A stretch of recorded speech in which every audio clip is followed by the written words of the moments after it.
একই দিনে ড্রয়ের স্বাদ পেলেন হামজা চৌধুরী ও শমিত সোম। ইংলিশ চ্যাম্পিয়নশিপের 10ম রাউন্ডে পোর্টসমাউথের সাথে 1-1 গোলে ড্র করেছে হামজা চৌধুরীর লেস্টার সিটি।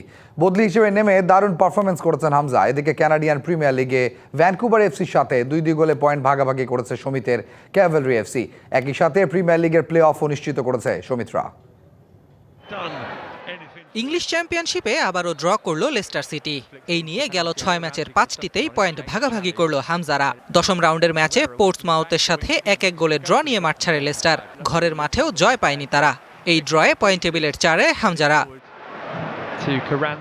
নিজেদের ডেরায় শুরুতে এগিয়েই ছিল লেস্টার সিটি। 26 মিনিটে অ্যারন রামজির গোলে এগিয়ে যায় লেস্টার। ফার্স্ট হাফে লিড ধরে রাখে একবারের প্রিমিয়ার লিগ চ্যাম্পিয়নরা। তবে সেকেন্ড হাফে সমতায় ফেরে Portsmouth. All time Roma. Taste it, love it. 58 মিনিটে সুইফটের গোলে স্কোরলাইন 1-1 করে পোর্টসমাউথ। শেষ পর্যন্ত ড্র নিয়েই মাঠ ছাড়ে দুই দল। ম্যাচের 65 মিনিটে রিকার্ডো পেরেইরার বদলি হিসেবে মাঠে নামেন বাংলাদেশের ফুটবল সেন্সেশন হামজা চৌধুরী। এরপর ম্যাচের বাকি সময়ে লেস্টারের আক্রমণের ধার বাড়াতে রাখেন দারুণ ভূমিকা।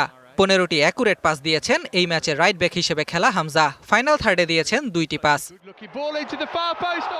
ম্যাচের অতিরিক্ত সময়ের শেষ মিনিটে হামজার ক্রস থেকে গোলের সুযোগ পেয়ে যায় লেস্টার। তবে ডান প্রান্ত থেকে হামজার ক্রস থেকে পাওয়া সেই বল পোস্টে রাখতে পারেননি লুক থমাস।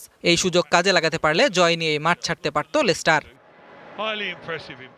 এদিকে একই দিনে মাঠে নামা আরেক বাংলাদেশি তারকা শমিত সোমকেও পেতে হয়েছে ড্রয়ের স্বাদ।